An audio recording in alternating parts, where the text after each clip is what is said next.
So good afternoon, everybody. Thank you for the introduction. As a co-host, it's my duty to, at the cost of reputation, to welcome you all along with Motortech, our organizing partner.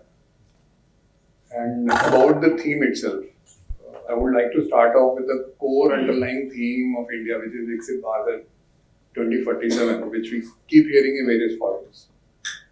And since we are in an organization, a lot has been spoken by Mr. Neil Shimali when he started off, and followed by Mr. Gandhi about the organization.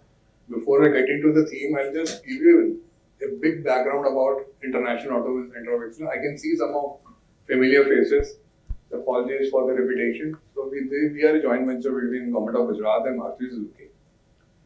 Interestingly, when we mention Maruti Suzuki, you won't see this brand as very loud in this organization because it represents the industry leader participating in national development.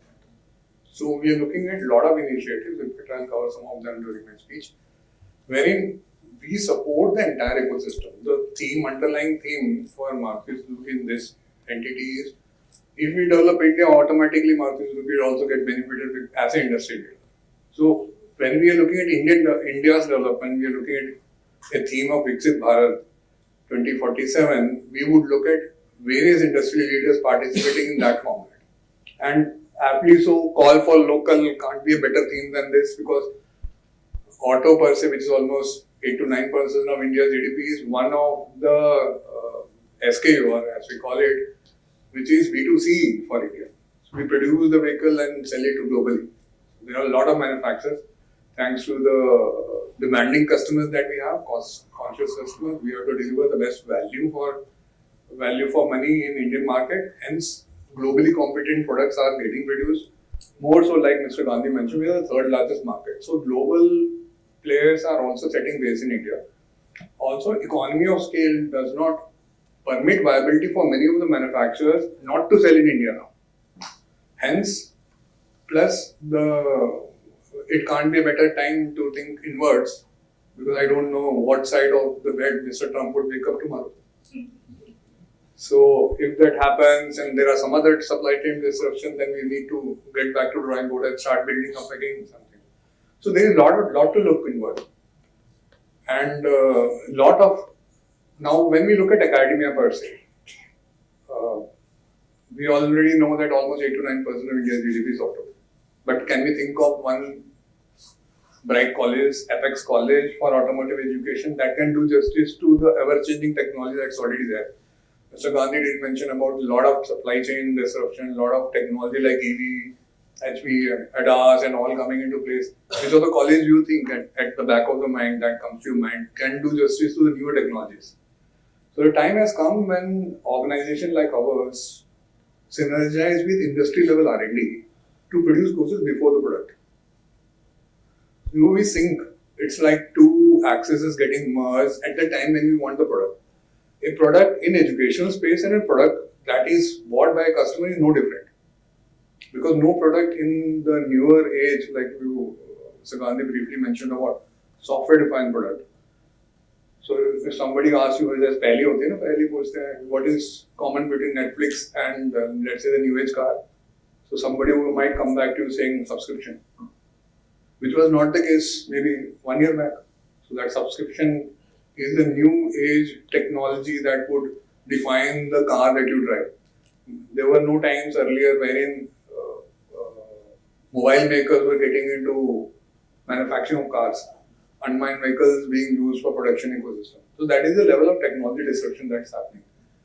Unless education ecosystem synergizes with industry, we would not be able to create adequate capacities in terms of manufacturing as well as augmenting or supporting those ecosystems unless we benchmark those ecosystems and build inwards.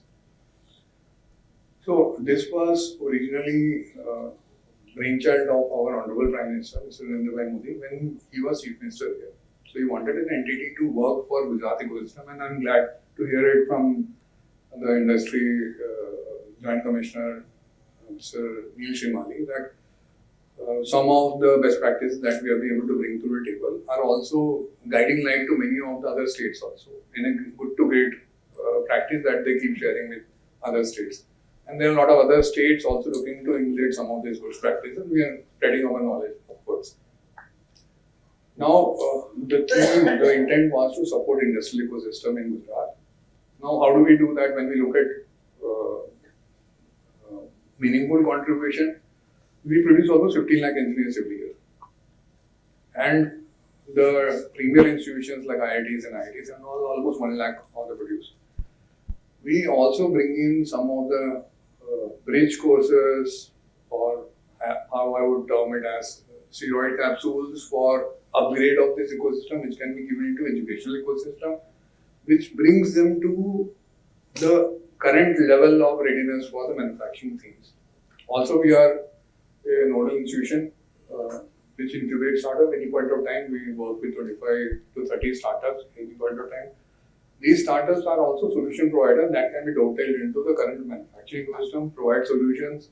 Unless we have solutions, an alternative to a local or an import, how would we be truly local? We might not be able to have supply chain or have manufacturing capacity.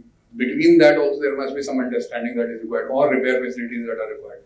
Multiple themes that are arising for localization of product, many of them would require manufacturing manpower upskilling also. Another mega theme that is coming out of the free trade agreement that recently signed with Europe is the recyclability of various products. We already have EPR norms for individual, like say rubber, battery, we have plastics, we have steel, and in a way vehicle is composed of all this. So there are various underlying themes that might impact our current existing capacities also, in case we intend to export the products globally. So while we do it locally, in terms of our own profitability, it makes a lot of sense to incorporate something in terms of carbon credit, which is going to, garment trading is going to get open this financial year. EPR is already live, and there are a lot of initiatives that government is taking to open it up. But unless we are ready to take it. So there are some overarching themes that are also available while we deliberate a lot of local. I would urge that some of these themes also, while we do the brainstorming, get incorporated. On that note, I would end by saying that it's always the man behind the cannon that matters, and that will make things work. And thank you, and happy learning for the entire day. Thank you.